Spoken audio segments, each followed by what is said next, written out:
하나님은 살아계십니다. 살아계신 우리 아버지 하나님의 크고 놀라운 은혜와 사랑이 함께 하시기를 축복합니다.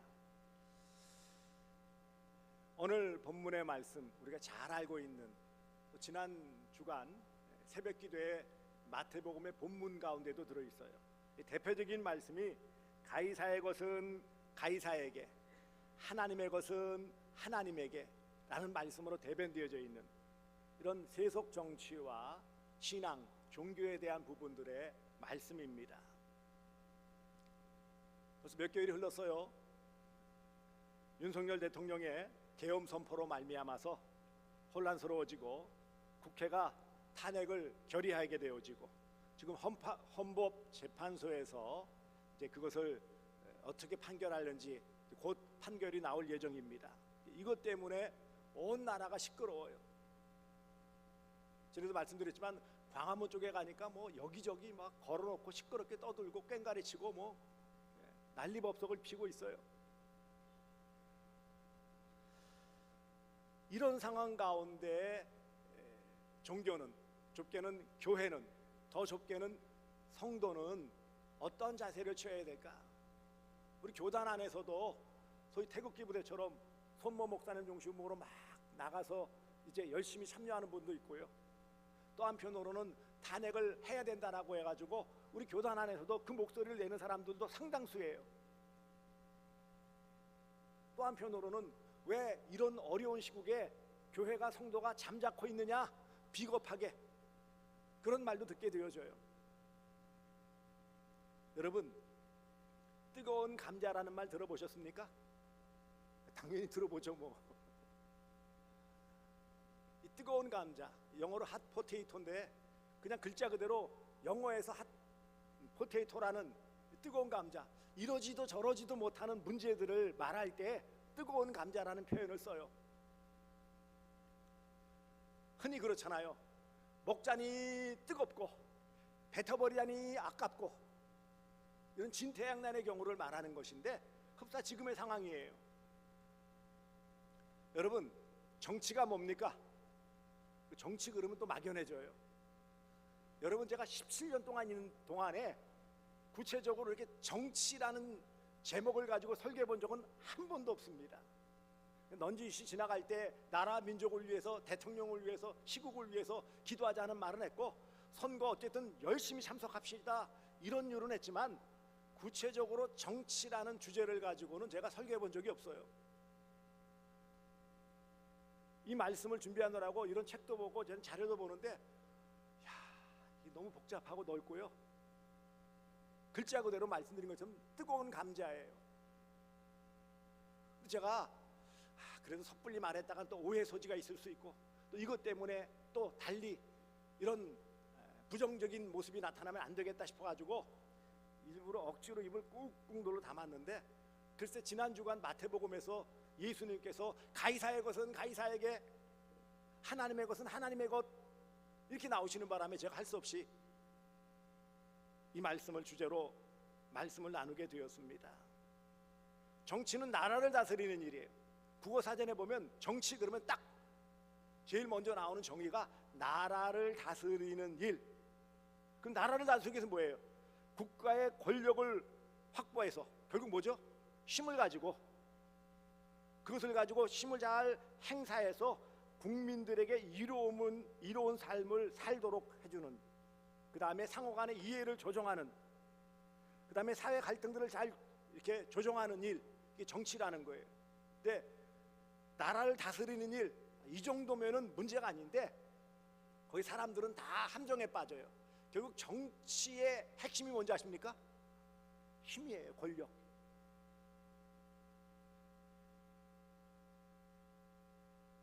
그리스의 철학자인 아리스토텔레스는 이렇게 표현했어요. 인간은 정치적 동물이다, 사회적 동물이다, 뭐 이런 말이 있는데 정치와는 뗄래야 뗄 수가 없어요. 정치는 담쌓고 산다. 나는 몰라요 정치. 그런데 여러분, 실제로 우리가 다 정치하고 있어요. 투표하는 것 정치예요. 좁게는 교회 안에서도 교회 정치가 있다는 거 아십니까? 목사, 장로, 당회를 이루는 게 당회, 회는 뭐예요? 다 정치예요. 얼마 전에 우리 안수 집사 권사 뽑았죠. 그게 정치예요. 오늘 목자들 모이는 것도 정치. 정치와 우리의 삶 신앙과는 뗄래야 뗄 수가 없어요. 그러니 현 시국과 상황에서 우리 종교가, 교회가, 성도가 이런 나름대로의 정치적인 목소리를 내는 게 옳으냐 그르냐, 이 문제 가지고 우리가 시시비비를 가릴 필요는 없어요. 하지만 중요한 것은 이런 성도가, 좀 크게는 교회가 이런 정치적인 사안에 대해서 어떤 목소리를 내고 주장을 할 때에는 중요한 원칙이 있다는 것을 우리는 알아야 합니다. 제가 오늘 아침까지도 여기 성경 본문을 중심으로 예수 그리스도와 정치라고 제목은 정했지만 정치를 한마디로 뭐라고 말해야 될까 기도하고 계속 고민했어요. 새벽 기도도 고민하고 답이 안 나왔어요. 아침에 앉아가지고 어떻게 해야 돼요? 주섬주섬 뽑았던 자료들 보고 이런저런 글들을 보는 가운데 하나의 그런 영감이 주어지는데 거기 딱 중요한 게 이거더라고요. 균형. 정치는 균형이다. 왜냐하면 예수님께서 하신 말씀을 곱씹어보고 계속 반추해 보니까 결국 예수님께서는 그럼 가이사에 이거 바치지 말아라 했어요? 아니잖아요. 균형이라는 것을 말씀하는데 문제는 신앙과 정치 사이에 균형 잡기가 어렵다라는 데 문제가 있어요. 그렇습니까? 안 그렇습니까? 이게 갈등이에요. 갈등. 참여하니까 너무 정치적이다라고 얘기하고, 참여 안 하고 잠자코 있으니까는 비겁하다고 얘기하고, 어떤 사람은 그래서 그래요. 저는 중도 중립입니다. 엄밀한 의미에서 중립이 있을까요? 없을까요? 없어요.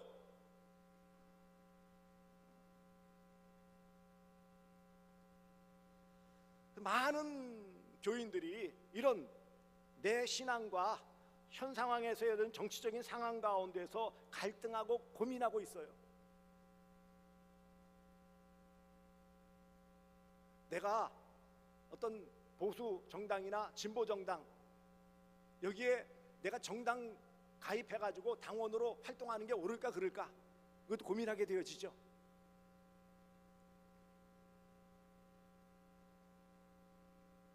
그런데 오늘 본문 보시면은요, 이런 부분에 대해서 예수님의 관점에서, 성경적인 관점에서 이런 신앙과 정치, 이 부분을 어떻게 예수님께서 처리해 나가셨는가, 어떤 자세를 보이셨는가라는 것을 우리는 본받아서 우리도 예수님처럼 신앙과 정치에 대해서 잘 처신하면 되겠다라는 말씀입니다. 문제는 그런데 이게 쉽냔 말이죠. 오늘 본문에 보시면은 사람들이 두 부류의 사람들이 찾아와요. 바리새인과 헤롯 당. 바리새인들은 종교적으로 열심히 있는 사람들이에요. 모세율법을 중심으로 구약의 성경을 믿고 또 장로의 유전 전통을 중시하는, 신앙적으로 대단히 중시하는, 그리고 이 율법을 가리키는 율법사 서기관들이 여기에 다 속한 그 지역의 유지들인 그런 장로들의 집합체가 바로 바리새인들이에요. 적어도 백성들 사이에서는 종교적으로 신앙적으로 바라보는 부류가 바로 바리새인들이에요. 이 사람들과 헤롯 땅, 헤롯 땅은 무엇일까요? 당시에 헤롯 안티파스, 헤롯 왕의 아들이 정치하고 있었고요. 그래서 다스리는 그 치하에서 헤롯과 협조하여서 현세적인 현실적인 이익을 취하는 사람들이에요. 한마디로 정치적인 집단이죠. 놀라운 사실은 여기에 일부 사두개파 사람들, 제사장 무리들이 함께 야합되어져 있다라는 거예요. 이거는 바리새인, 그러면 종교적인 열심이 있는 사람들. 한편으로 여기 헤롯 땅이라는 것은 정치적인 색깔을 가진 사람들, 이 뜻을 같이 해가지고, 왜 뜻을 같이 했을까요? 공동의 적이라고 생각되어지는, 자기들을 껄끄럽게 하기는 예수님에 대해서 어떻게 해보고자 하는 마음이 있었던 거예요. 그래서 뜨거운 감자를 가지고 와서 질문을 하는 거예요. 가이사에게 세금을 바치는 것이 옳으니까 옳지 아니하니까? 거기다 더 대못을 박아요. 바치리까 말리까? 참 난처한 질문이죠.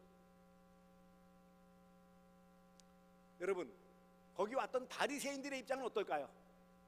바리새인들의 입장은 하나님의 것은 하나님께 바쳐야지 당연히. 하지만 가이사에게는 왜 바쳐? 이런 입장이에요. 신앙적인 것을 관점을 두고 있기 때문에 하나님께 헌금 드리는 것은 당연하지만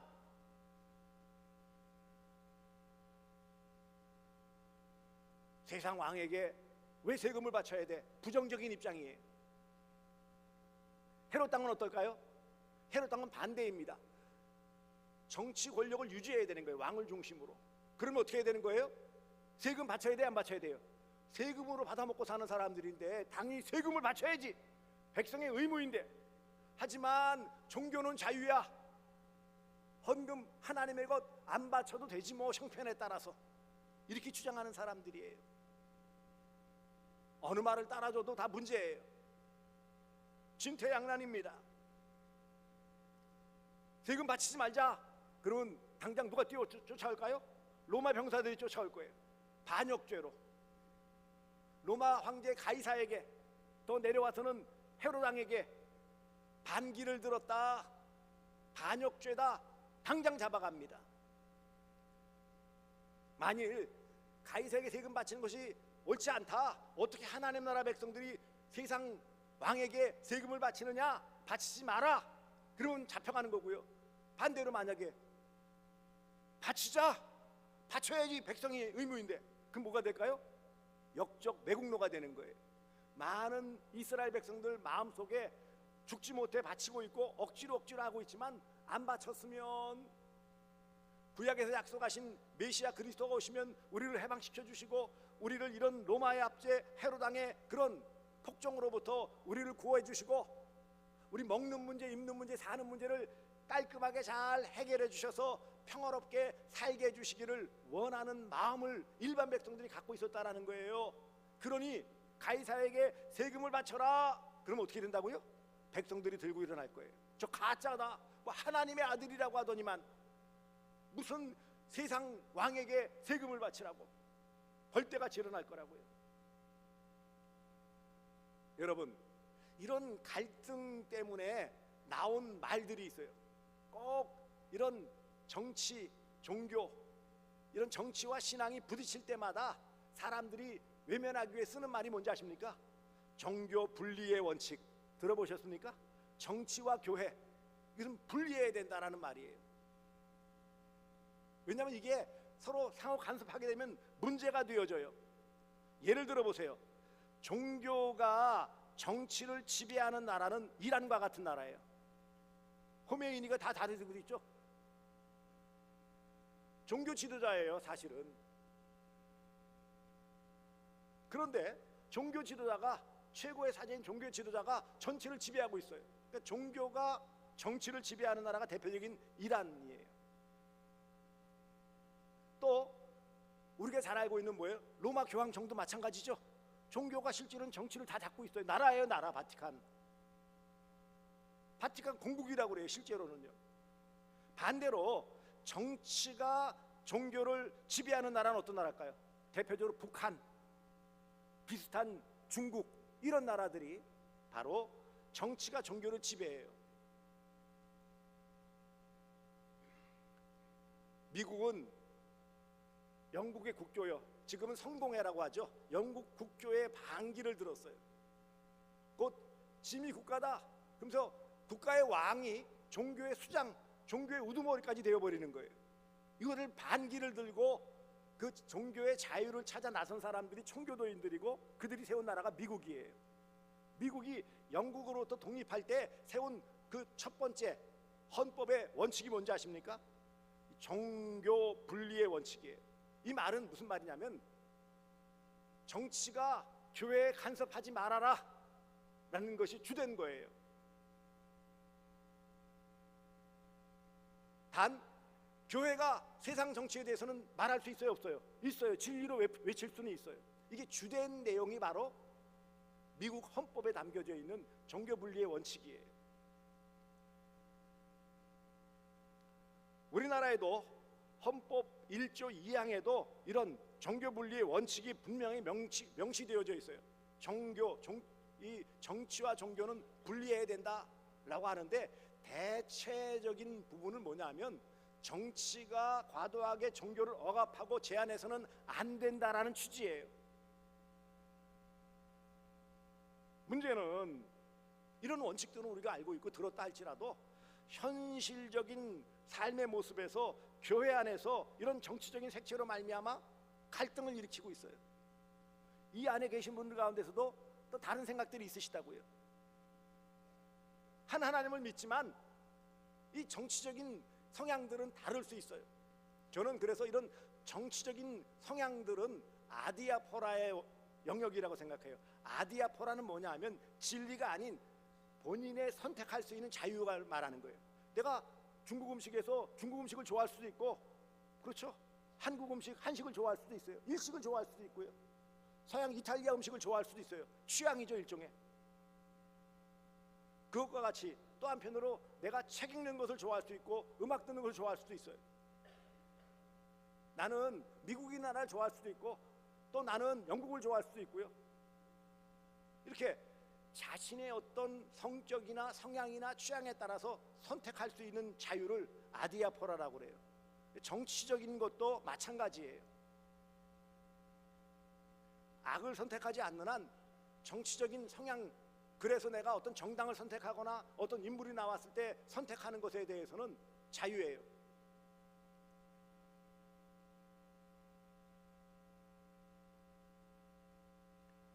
우리는 이 땅에서 나그네의 삶을 살아가는 동안 정치와는 뗄래야 뗄 수가 없어요. 나는 정치 모릅니다. 정치 안 합니다.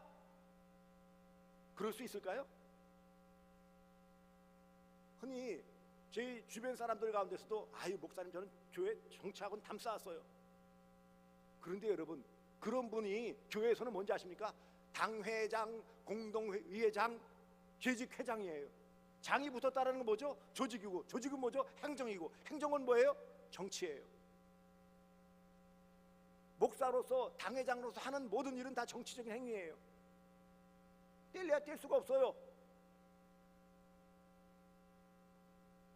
정치적인 무관심? 이것도 문제죠. 너희는 세상의 소금이라, 너희는 세상의 빛이라 그랬는데 그 드러내는 것 자체가 뭐예요? 달리 보면 신앙적인 행위이기도 하지만 그것이 어떤 모습에서는 어떤 부분에 영향력을 미칠 수 있기 때문에 힘을 가지고 영향력을 미치는 모든 것은 또 정치예요. 정치는 모든 삶의 영역이에요. 그러니 나는 정치는 몰라요. 나는 정치 안 해요. 우스갯소리지만 그렇게 나는 정치 모르고 나는 중립입니다 말하는 자체가 정치예요. 말장난 같습니까? 그러니 우리가 정치는 담 쌓고다가 몰라야 되겠다, 그건 아니에요. 사실 신앙과 정치 사이는 균형 잡기 어려워요. 그러니까 우리는 연약하기 때문에 어느 쪽으로 치우치기 쉬워진다라는 거예요. 문제는 신앙적으로도 치우쳐진 사람이 있을 수 있고 어떤 사람은 정치적으로도 치우친 사람이 있어요. 문제는 한쪽은 너무 치우치면 뭐예요? 이런 너무 극보수, 극좌 나오게 되어지는 거예요. 다 문제예요, 이것은요. 그렇다면 예수님은 어떻게 이 문제를 대처하셨을까? 자, 근데 가만히 보세요. 예수님의 12제자를 보십시오. 예수님은 12제자를 특별하게 많은 제자들 가운데 뽑으셨는데 12제자의 성향을 분석해 보시면 이렇습니다. 경건파들이 있어요. 세례 요한을 따라다니다 예수님을 따라다닌 베드로, 안드레, 야고보, 요한 같은 이런 사람들이 있어요. 그것에 비해서 한편으로는요, 또한 급진파도 있어요. 한마디로 좌파예요, 좌파. 그래서 폭력으로 나라를 뒤엎어야 된다, 이런 로마의 압제와 헤롯 왕의 지배에 우리는 폭력으로, 무력으로 뒤엎어야 된다라는 열심당원들이 있어요. 열심당원들, 극좌파죠. 여기에 비해서 실속파들이 있어요. 뭐냐면 세속적으로 이런 세리 마태는 뭐예요? 당시에 로마와 헤롯 왕의 위임을 받아서 그 지역에 세금을 걷는 사람들이에요. 그러니까 어떤 사람들이 그러니까 현실주의이고 아까 말한 여기 헤롯 땅에 가까운 사람들이에요. 내 현실에서 잘 먹고 잘 살면 되는 사람들이에요. 거기에 인생의 회의주의자도 있어요. 뭘 그렇게 고민스럽게 사냐? 살다가 빨리 죽으면 되지. 인생은 고민이야. 했던 회의주의가 누굽니까? 도마. 예수님 12제자를 다 보면은요, 극에서 극이에요. 대단히 극경건주의자도 있는 반면에 대단히 세속주의자도 있고요. 현실만 밝히는 사람이 있는 반면에 너무 이상적인 것만 밝히는 도마 같은 사람도 있어요. 예수님의 제자 가운데 다 있었다고. 극우와 극좌가 다 예수님 제자 가운데 있었다는 사실을 아십니까? 다른 사람도 아니고 12제자 가운데 포함되어져 있었어요. 그렇다면 예수님은 이 정치에 대해 어떤 관점이냐는 거예요. 이 답에 대해서. 답은 우리가 다 알고 있어요. 가이사의 것은 가이사에게, 하나님의 것은 하나님의 것. 이게 무슨 뜻일까요? 이것은 예수님의 균형 감각이죠. 신앙적인 균형 감각이에요. 그러면 세속 정치를 무시해라? 그렇지 않다라는 거예요. 그것도 인정해 주어라. 우리가 이 땅을 살아가는 동안 하나님께서 질서를 위해서 세워주셨어요. 로마서 13장 1절 보시면 권세는 하나님으로부터 나지 않음이 없나니 모든 권세는 다 하나님이 정하신 바라. 세속의 모든 그런 권위, 정치 세력도 누가 세우신 거라고요? 하나님의 뜻 가운데 하나님이 세우신 거예요. 물론 선악 부분에서 악의 요소들이 더 많을 수도 있어요. 그래도 어떤 세속 정치에서 어떤 인물들이 세워지는 것은 궁극적으로 누가 세우시는 거예요? 하나님이 세우시는 거예요. 그렇게 믿지 않는다면 우리는 더 이상 정치에 관심을 가져는 안 돼요. 근데 중요한 건 뭐라고요? 그 세속 정치도 하나님의 주권 아래에 있다. 그래서 뭐예요? 그렇게 비록 믿지도 않고 또 많이 억압을 하고 힘들게 하지만 최소의 질서를 위해 세운 이런 세속 정권에 대해서 세금 바치는 것은 합당하다. 요즘 말로 하면 뭐예요? 납세의 의무는 지켜라. 나라가 이루어지기 위해서 공무원이 있어야 되고요, 모든 조직이 있어야 되고요, 모든 시설이 있어야 되고요, 모든 시스템이 있어야 돼요. 그것에는 뭐가 들어간다고 그랬어요? 돈이 들어가야 돼요. 돈이 들어가야 되면 어떻게 될까요? 걷어야 돼요. 뭘로 걷어요? 세금으로요. 그러니 우리는 두 가지 신분으로 살아가는 존재라는 것을 잊지 마세요. 가이사의 것은 가이사에게, 이 말은 뭐예요? 이 땅에서의 시민으로서의 의무는 다하라, 이 말이에요. 왜요? 하나님이 세우셨기 때문에. 최소한 우리가 질서를 세우고 우리 안전을 위해서 필요한 최소한의 안전장치이기 때문에 하나님이 세우셨어요. 그러니 이 땅에서의 백성 국민으로서의 의무, 납세의 의무나 국방의 의무나 교육의 의무나 이런 의무는 잘 감당하라. 이것이 주님의 뜻이에요. 한편으로는요, 하나님의 것은 하나님의 것, 우리는 하나님 나라 백성, 하나님의 자녀예요. 하나님의 자녀답게 하나님께 예배하고 하나님께 드리는 일에는 무엇 또한요? 최선을 다하라. 우리는 신앙인이기 때문에. 이 말은 우리가 이 신앙과 삶이 조화를 이루어야 한다라는 아주 깊으신 뜻이 담겨져 있는 거예요. 이 말은 다른 한마디로 뭐예요? 이것이 잘 균형을 이루어야 한다라는 거예요. 한쪽으로 너무 기울어지면은 문제가 심각해져요. 세상과 담쌓고 살아갈 수 있을까요? 큰일 날 문제예요. 그렇다고 우리는 하나님 나라를 등지고 세상과만 짝해야 될까요? 더 큰일 날 문제예요. 성경과 신앙 고백, 교단 헌법에 근거하여 교회의 성도들은 하나님 나라 백성으로서 국가와 정치에 참여할 책임이 있어요. 뭐가 있다고요? 책임이 다 있어요. 그러나 우리는 분명하게 교회의 정치적인 중립성과 복음 중심, 이런 복음 중심의 이런 모습으로서 이 복음 중심이 훼손됨이 없도록 우리는 이런 균형 감각을 잘 유지해야 됩니다. 다소 애매한 말 같습니까? 그러니 어려운 거예요.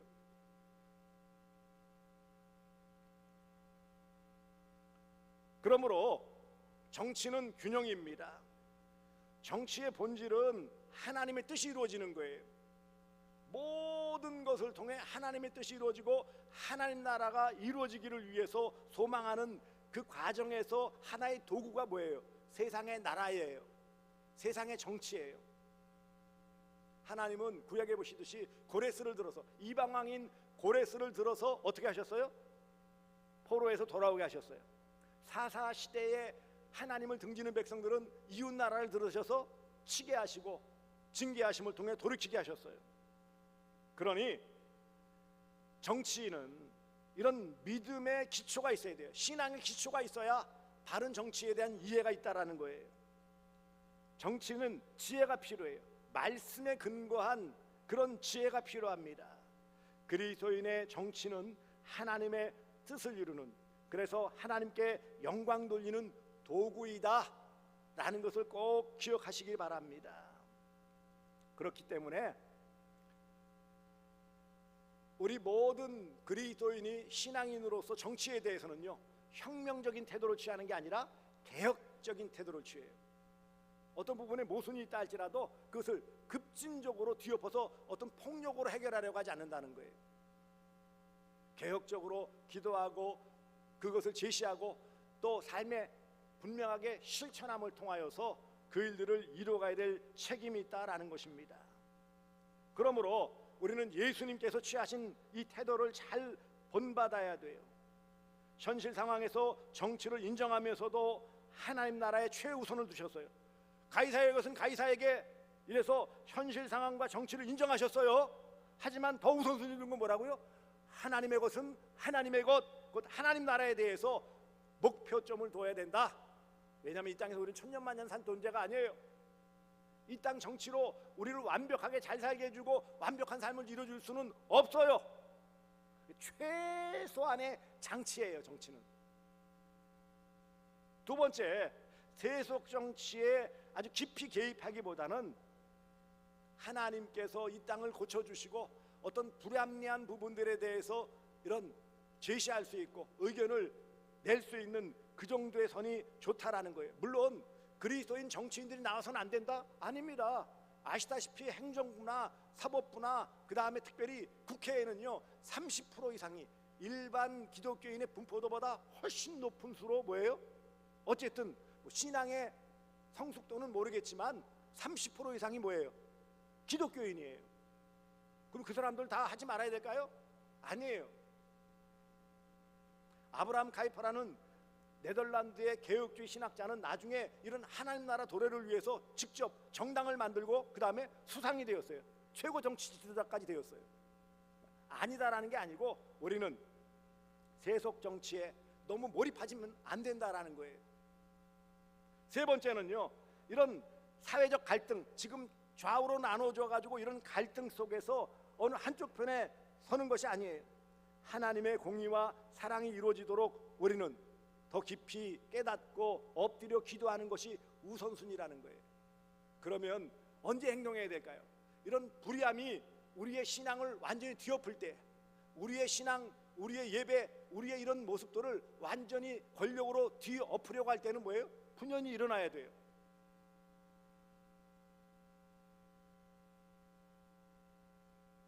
가장 중요한 네 번째 문제는 뭘까요?